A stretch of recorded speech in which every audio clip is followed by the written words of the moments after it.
Hello. Welcome to another amazing journey here on our channel. Today, we have an incredible and inspiring story about the black owner of a luxury car dealership who disguises himself as poor, enters his own store, and faces unexpected humiliation. The ending will truly surprise you. To ensure you don't miss any exciting and heartfelt content like this, subscribe now. Your support is essential for us to keep creating high-quality videos. Don't forget to leave a like and activate notifications so you stay updated with all our latest content. Let's embark on this adventure together. Marcus Bennett's story begins in the vibrant but challenging neighborhoods of Atlanta, Georgia, where every crack in the sidewalk told a story of struggle and resilience. Born to Gloria and James Bennett, Marcus was raised in a small apartment that seemed to absorb the echoes of a community striving for survival.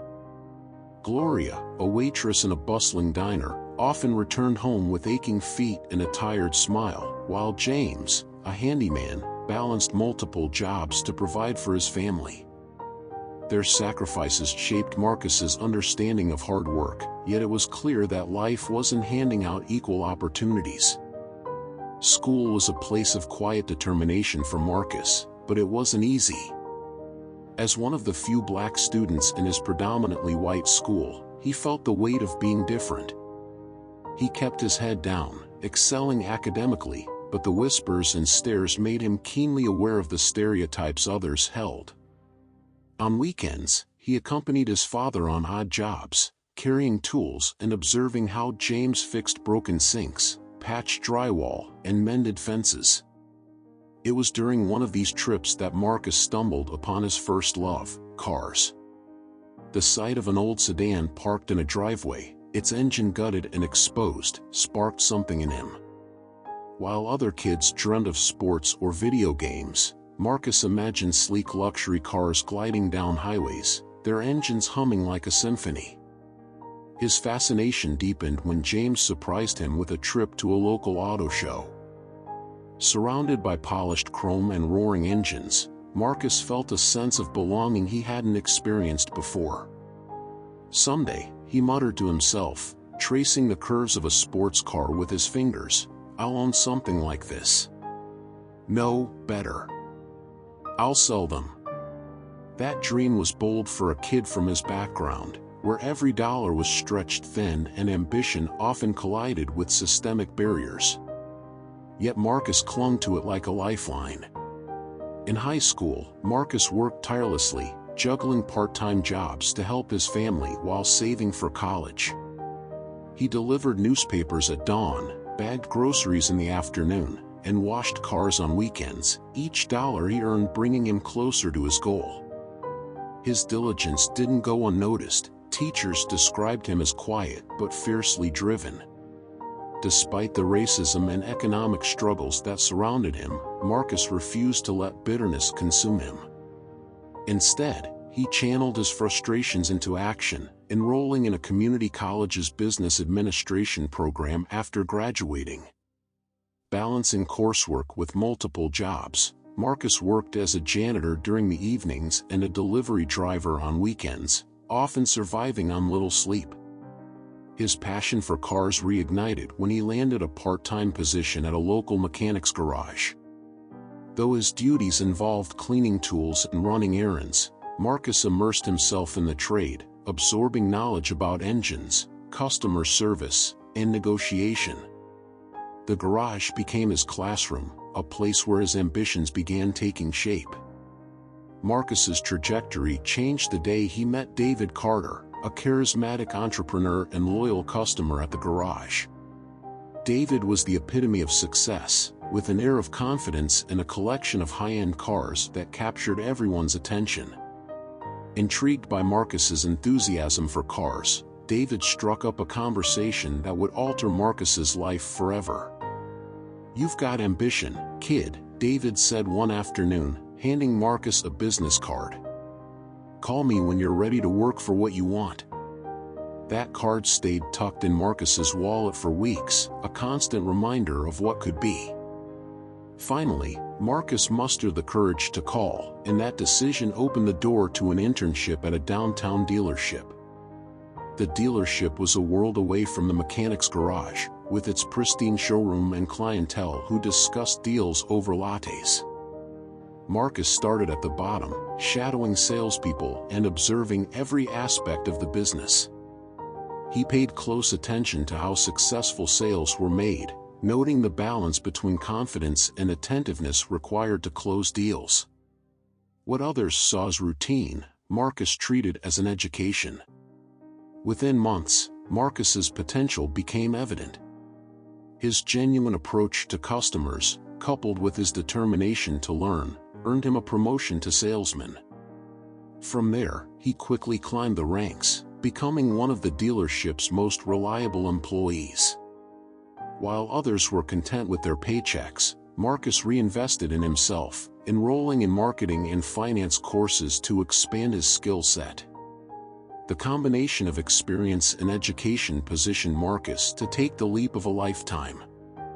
At 28, he pooled his savings, took a calculated risk, and purchased a struggling dealership on the outskirts of Atlanta. Friends and colleagues doubted his decision, calling it reckless, but Marcus trusted his instincts. The first year was grueling, long hours, financial strain, and the challenge of rebuilding the dealership's reputation weighed heavily on him. Yet Marcus's relentless drive turned the tide. By focusing on customer satisfaction and leveraging his knowledge of marketing, Marcus not only revived the business but transformed it into a thriving enterprise. Over the next decade, Marcus expanded his reach, opening multiple dealerships across Georgia. His flagship location on Peachtree Street became a beacon of luxury, attracting high-profile clients and solidifying his status as a leader in the automotive industry. Despite his success, Marcus never forgot his roots.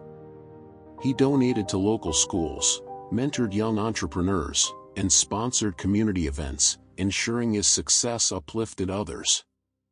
However, as his business flourished, Marcus began noticing subtle cracks in the foundation. Incidents at his flagship dealership hinted at a troubling pattern, one that would soon demand his full attention. Despite the glitz and glamour of Marcus Bennett's flagship dealership on Peachtree Street, cracks were beginning to form beneath its polished surface. On the outside, the dealership was a picture of success: sleek marble floors, spotless glass walls, and luxury vehicles displayed like works of art. Customers ranged from celebrities to CEOs, and the staff were carefully chosen for their professionalism and charm. But Marcus had started to notice something troubling, a recurring issue that gnawed at the integrity of his business. During one of his routine visits, Marcus stood near the entrance, casually observing the staff interact with customers. At first glance, everything seemed fine. Salespeople greeted well-dressed clients warmly, offering them refreshments and personal tours of the showroom. But then he noticed a young black man enter the dealership, dressed in casual clothes. The reception was starkly different. The man was left standing by the door for several minutes before a salesperson approached him with a stiff, almost reluctant demeanor. Marcus, watching from a distance, couldn't hear the conversation, but he could see the unease on the customer's face. The man left shortly afterward without being shown a single car. A few days later, a woman in scrubs arrived after her shift at a nearby hospital. She lingered near a luxury sedan, her interest clear, but no one approached her. When she finally flagged down a salesperson, the exchange was brief and dismissive. Marcus felt a growing unease. These weren't isolated incidents, they were symptoms of a deeper problem. The employees seemed to judge customers based on their appearance, making assumptions about who belonged in the dealership and who didn't. The realization hit Marcus hard. He had worked tirelessly to create a business that reflected his values of fairness, respect, and inclusion. To see those values undermined in his own establishment was infuriating and heartbreaking. What troubled Marcus even more was that these biases weren't just about race. Classism was equally at play. Customers who didn't fit the stereotype of wealth, those wearing work uniforms, scrubs, or casual attire, were treated as afterthoughts. Marcus couldn't shake the memory of his younger self, walking into spaces where he wasn't taken seriously because of his appearance. The parallels were too painful to ignore. He knew he had to act, but how? Confronting the staff directly might lead to excuses or denials. What he needed was to see the problem firsthand, without the filter of his position as owner. It was then that an idea began to take shape, one that was as bold as it was unconventional. Marcus would go undercover. The idea struck Marcus with a clarity that was both invigorating and daunting. If the staff at his dealership were judging customers based on their appearance, then he would put himself in the shoes of those being judged, literally.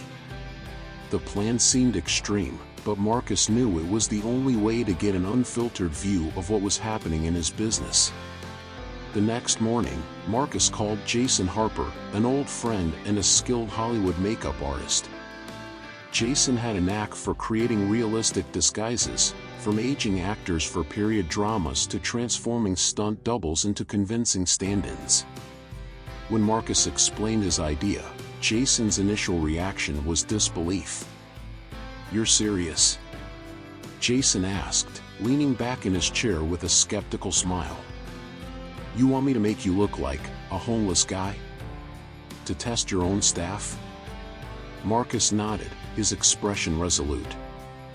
"I need to know how they're treating people when they think no one's watching. I can't fix the problem until I see it for myself."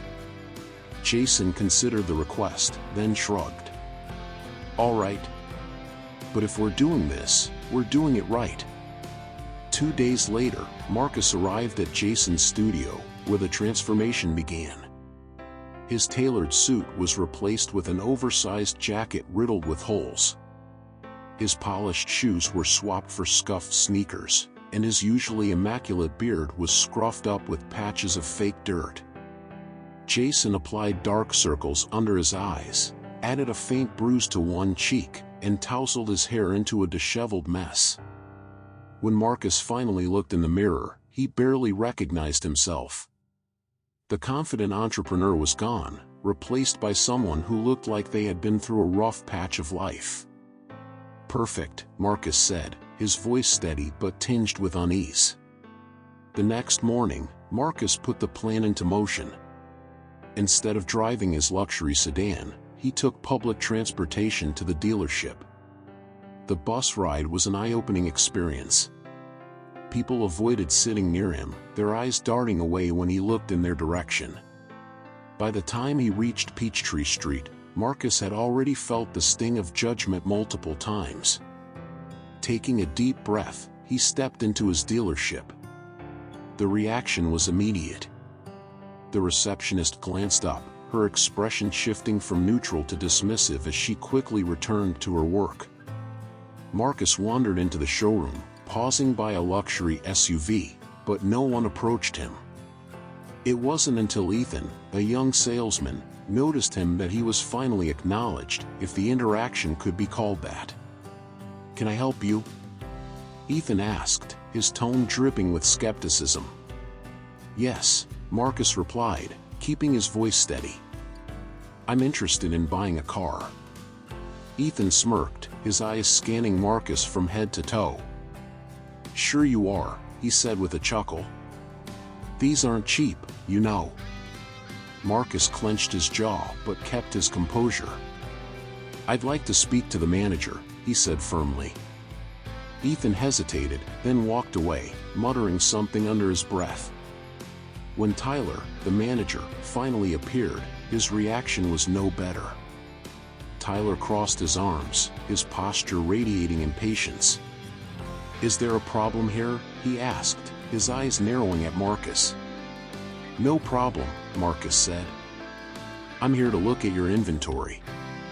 Tyler laughed coldly. "Look, buddy, this isn't the place for window shopping.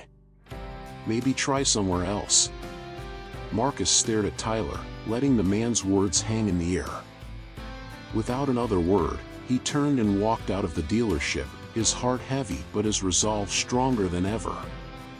This was only the beginning. As Marcus stepped out of his dealership, his head was spinning with conflicting emotions, disappointment, anger, and a profound sadness that the very business he had built to reflect his values had become a place of judgment and exclusion. He replayed every interaction in his mind, from the receptionist's cold indifference to Ethan's condescending smirk and Tyler's outright dismissal.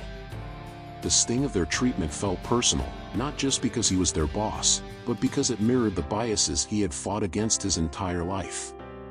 As the door closed behind him, Marcus glanced back at the showroom, its gleaming cars now a stark contrast to the grim reality inside. Instead of feeling defeated, though, Marcus's resolve hardened. He wasn't just uncovering a problem, he was preparing to dismantle it. The next day, Marcus returned to Jason's studio to refine his disguise, knowing he needed to push the boundaries of his experiment further. Jason, always eager to perfect his craft, suggested adding more subtle details to heighten the realism.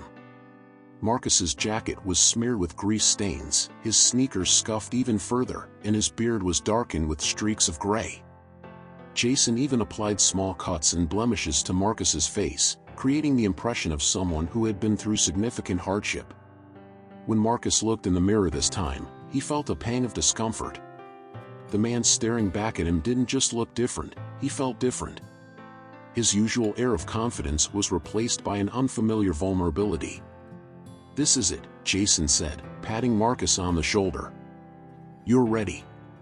Marcus nodded, gripping the straps of the worn-out backpack Jason had handed him as a finishing touch. "I'll find out exactly what's going on in my business." The following morning, Marcus took the subway again, enduring the same wary glances and uncomfortable stares from strangers. This time, he paid closer attention to the reactions around him. A woman clutched her purse tighter as he approached, while a man leaned away, his face betraying unease. By the time Marcus reached the dealership, he had already experienced more judgment in a single morning than most people faced in weeks. Steeling himself, he entered the showroom once more. The atmosphere was eerily similar to the day before. The receptionist glanced up briefly, her eyes narrowing before she returned to typing on her computer. Marcus walked slowly past the pristine vehicles, pausing by a luxury sedan that gleamed under the showroom lights. He ran his hand along the car's hood, pretending to examine it, but no one came to assist him. It wasn't until Ethan noticed him that the tension in the room shifted. Ethan's expression immediately soured as he strode toward Marcus, his arms crossed. "You're back?" Ethan asked, his tone laced with irritation. Marcus turned to face him, keeping his voice calm. "I'm interested in buying a car." "Is that a problem?"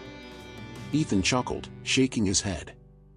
"I don't know what kind of game you're playing, but this isn't a place for tire kickers." Marcus raised an eyebrow. "Tire kickers?" Ethan sighed dramatically, as if the conversation was a waste of his time.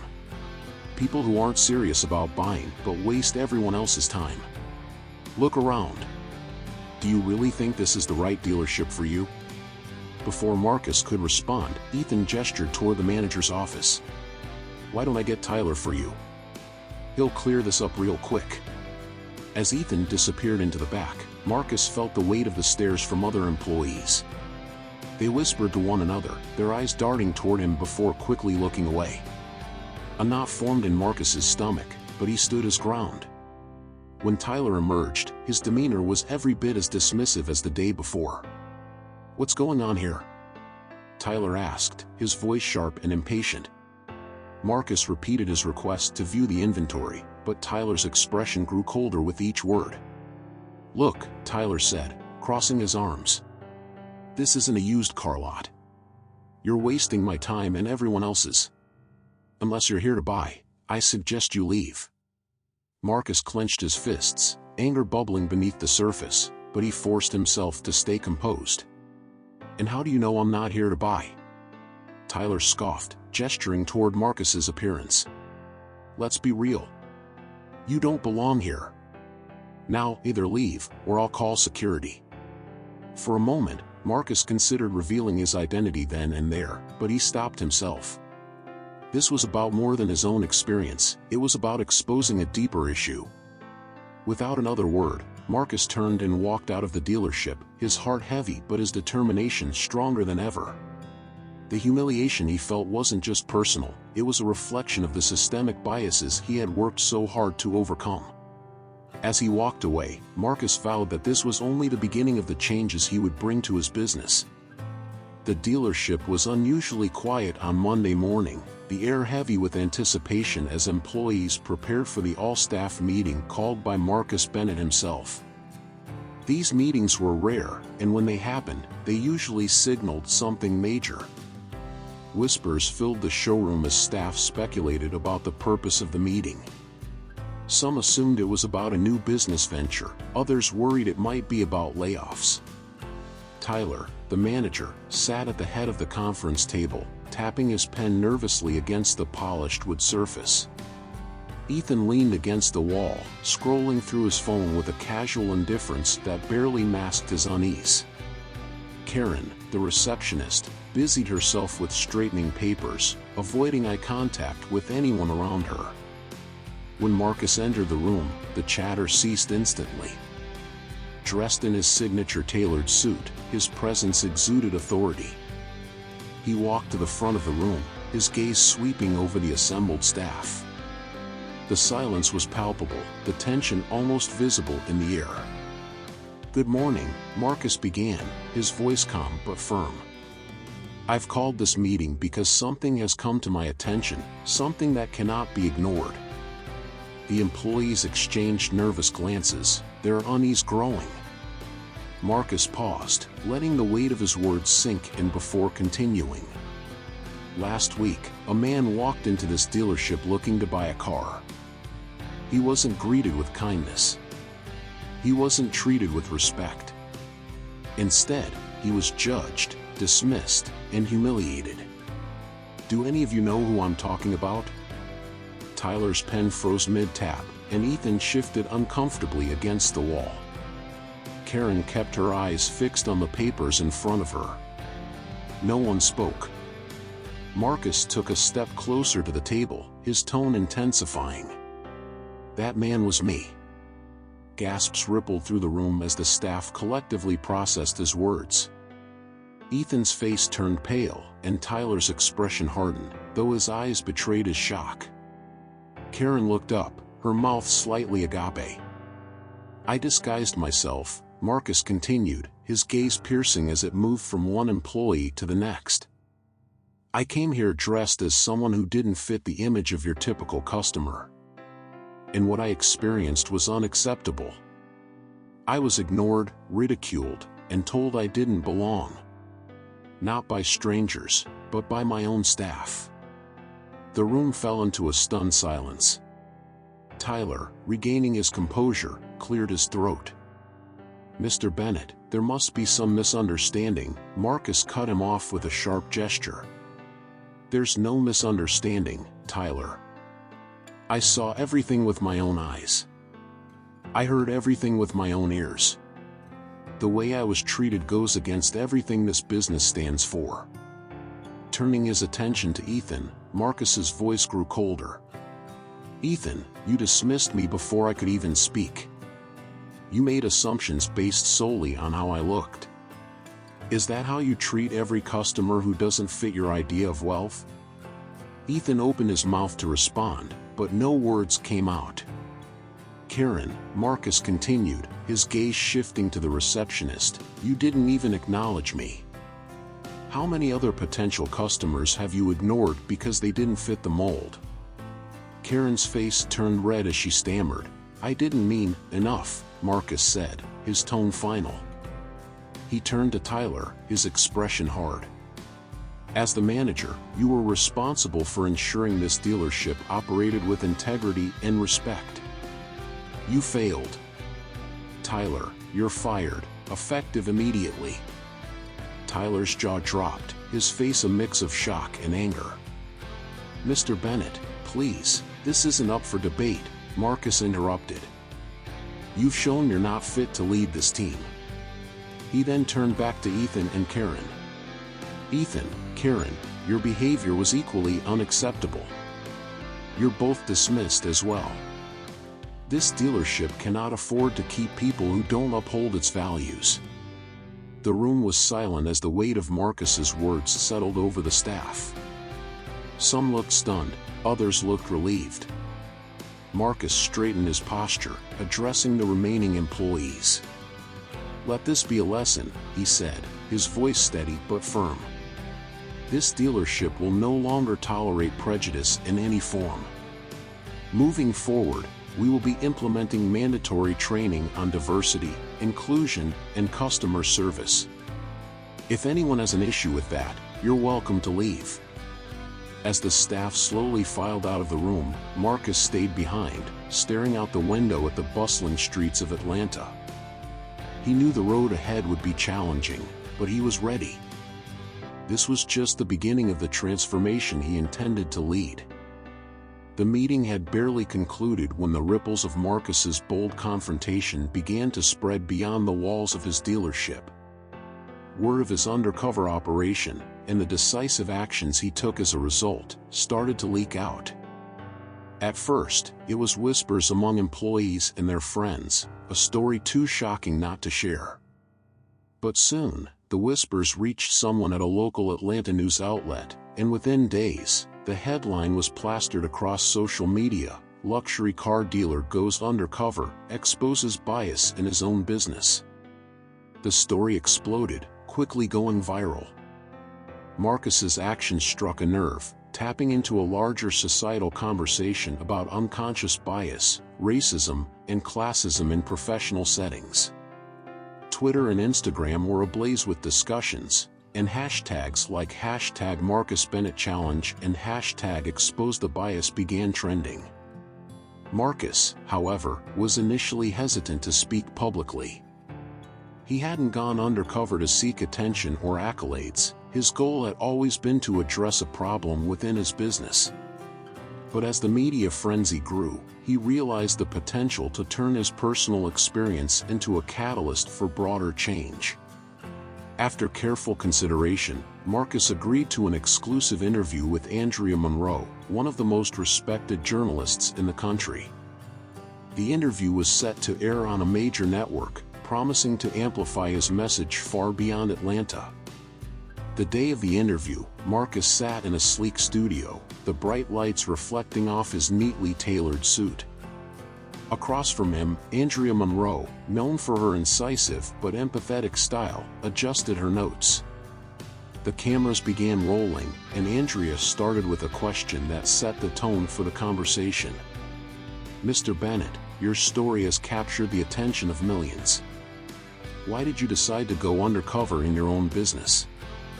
Marcus took a deep breath, his voice steady but filled with emotion. "Growing up, I faced judgment and bias based on my appearance and circumstances. When I built my dealership, I wanted it to be a place where everyone felt respected, no matter who they were. But recently, I noticed patterns of behavior that didn't align with those values. I needed to see for myself what was happening." Andrea nodded thoughtfully. "And what did you discover?" Marcus's jaw tightened as he recalled the experiences. "I discovered that the biases I fought against my entire life were alive and well in my own business. I was ignored, ridiculed, and treated as though I didn't belong, all because of how I looked. It was painful, but it was also necessary for me to confront." The interview continued, delving into the systemic issues Marcus's story highlighted. Andrea pressed him on the broader implications, asking how he planned to use his platform to create change. "This isn't just about my dealership," Marcus explained. "It's about addressing the unconscious biases that exist everywhere, in businesses, schools, and communities. We all have a role to play in challenging these norms and creating environments where respect is the standard." The interview concluded with Andrea asking Marcus what he hoped people would take away from his story. "I want people to understand that change begins with accountability," Marcus said firmly. "Whether you're an employee, a business owner, or a customer, we all have the power to demand better, for ourselves and for others. The interview aired that evening, and the response was overwhelming. Messages of support flooded Marcus's inbox, and his phone buzzed incessantly with calls and notifications. People from all walks of life reached out to thank him for his courage, sharing their own stories of discrimination and bias. Marcus felt a profound sense of responsibility.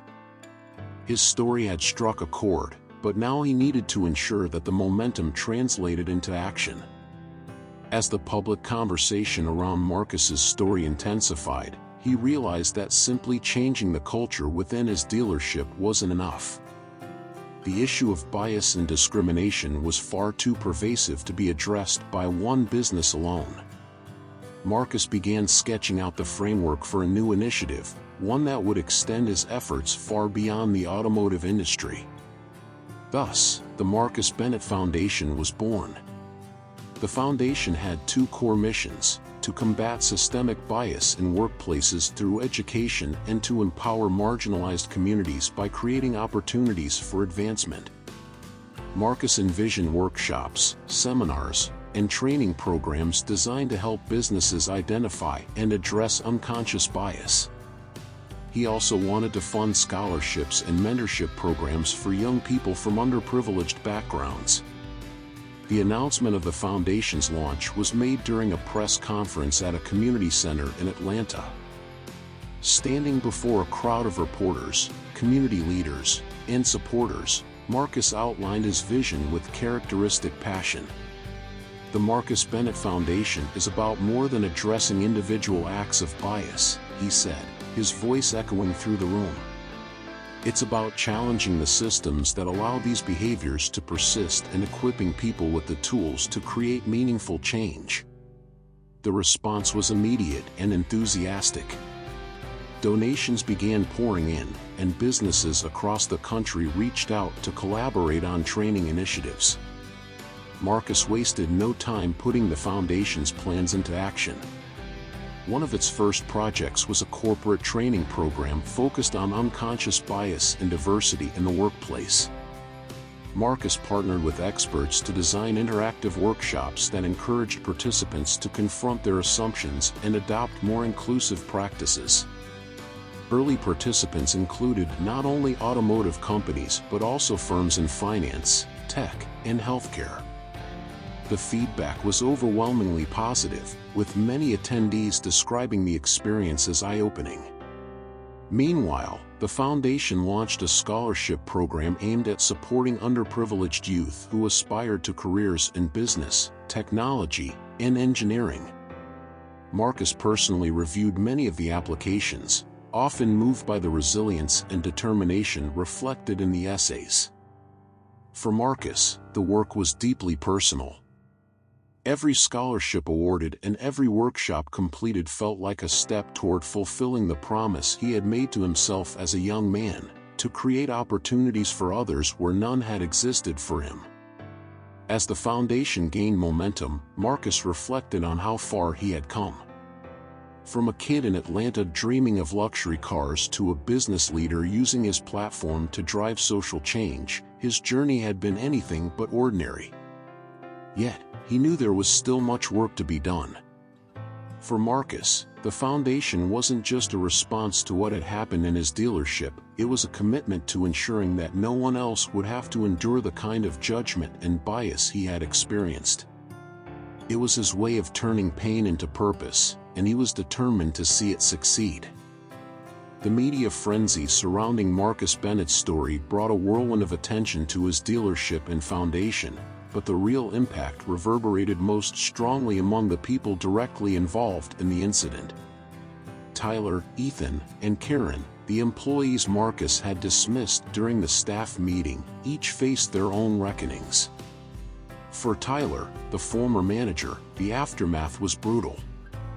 Losing his position so publicly left him grappling with a deep sense of shame, but at first, he deflected blame. To his friends, he portrayed himself as a victim of an overzealous boss who wanted to make a spectacle of his staff. Yet, as the days passed and Marcus's story continued to dominate conversations, Tyler began to confront the harsh truth. The problem wasn't Marcus, it was him. Alone in his small apartment one night, Tyler rewatched the footage of Marcus's interview. As Marcus described the biases he had encountered growing up and the heartbreak of seeing those same biases reflected in his business, Tyler felt a pang of guilt. He thought back to all the moments he had dismissed someone based on their appearance, from turning away customers to belittling employees who didn't meet his expectations. Those memories, once ignored, now felt like wounds reopening. Determined to make amends, Tyler sat down and wrote a long email to Marcus. It was an apology, but more than that, it was a confession. "Mr. Bennett," the email began, "I can't undo what I've done, but I want you to know that I've reflected deeply on my actions. Your words during that meeting have stayed with me, forcing me to confront parts of myself I wasn't proud of. I'm sorry for failing you, the business, and the values you built it on. I hope, in time, you can forgive me." When Marcus received the email, he read it carefully, weighing every word.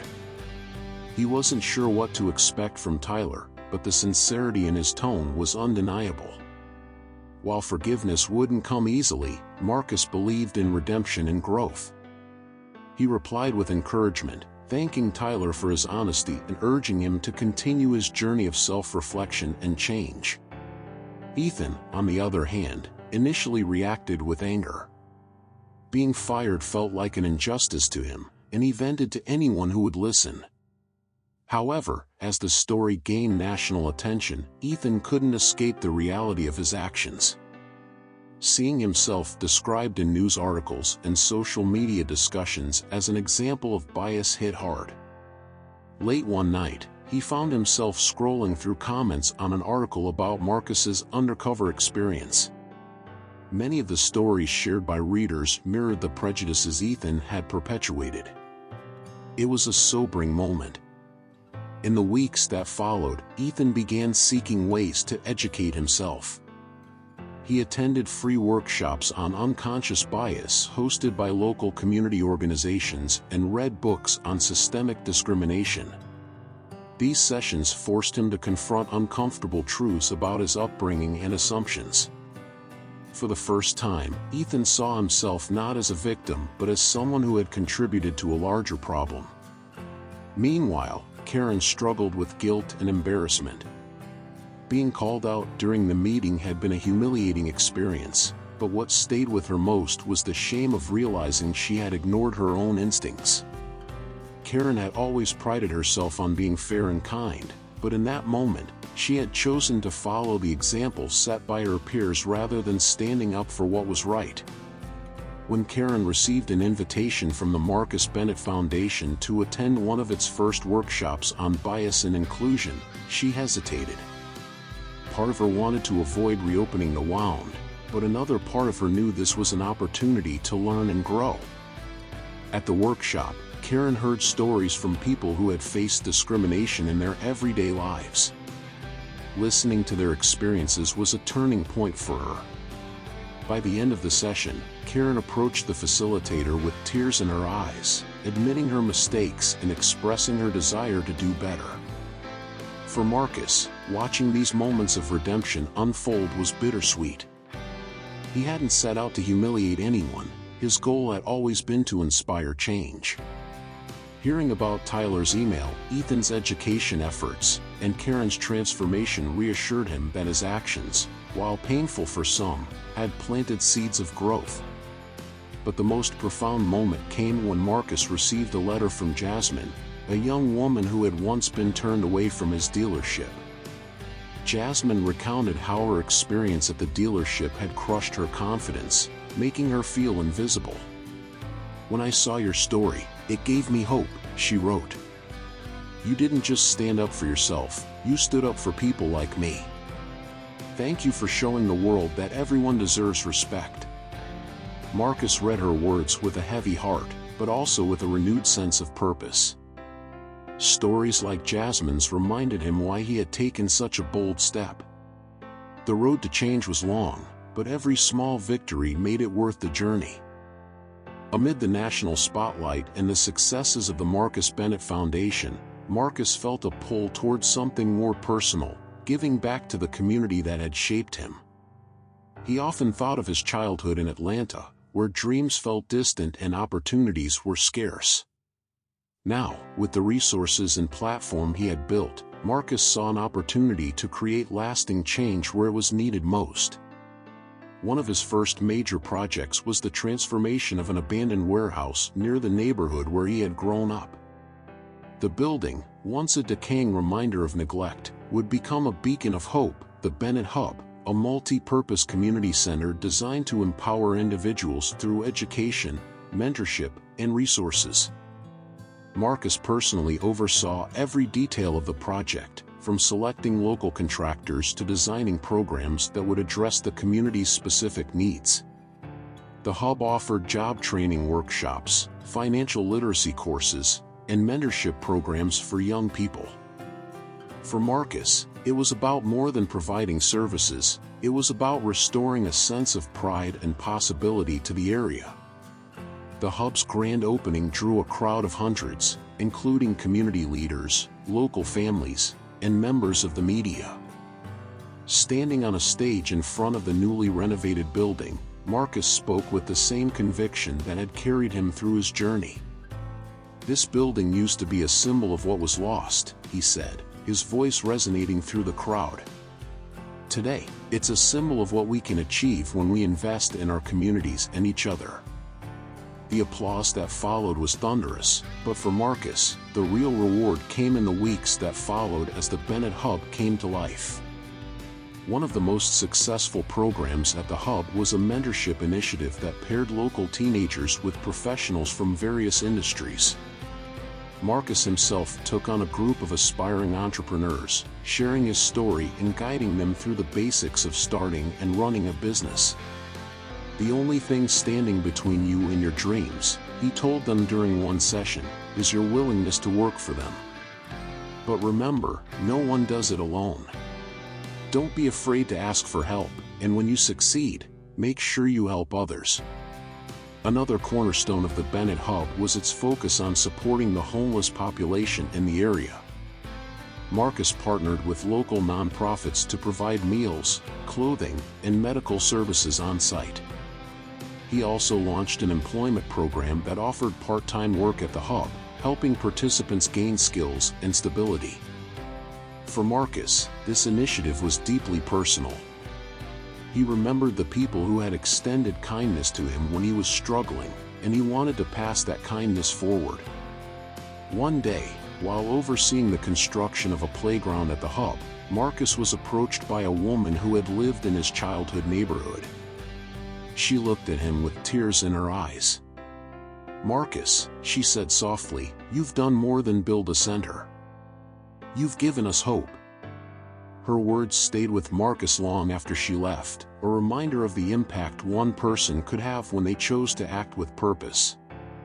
As the Bennett Hub continued to grow, Marcus often found himself walking through its bustling hallways, marveling at the energy and determination of those who filled its spaces. From the young boy learning to code in the tech lab to the single mother gaining financial independence through job training, every story was a testament to the power of opportunity. Standing on the balcony of the Hub one evening, watching the sunset paint the Atlanta skyline in hues of orange and pink, Marcus felt a profound sense of fulfillment. The journey had been challenging, but it was worth every struggle. The Bennett Hub wasn't just a building, it was a legacy, a promise to the community that had shaped him. Marcus knew there was still much work to be done, but for the first time in a long time, he felt truly at peace. Marcus Bennett's journey had transcended the confines of his dealership and the viral story that had thrust him into the spotlight. His name became synonymous with resilience, accountability, and the power of purposeful leadership. But while his actions had made headlines and sparked discussions across the nation, Marcus always kept his focus on the work that mattered most, creating spaces where people felt valued, seen, and empowered. the Marcus Bennett Foundation expanded rapidly, gaining partnerships with corporations, schools, and community organizations nationwide. Its programs on unconscious bias and diversity training became a gold standard, with companies adopting its workshops to foster more inclusive workplace environments. One notable success story came from a young entrepreneur named Liam, who attended one of the foundation's first workshops. Liam credited the experience with changing the trajectory of his business, which he transformed into a model of equity and respect.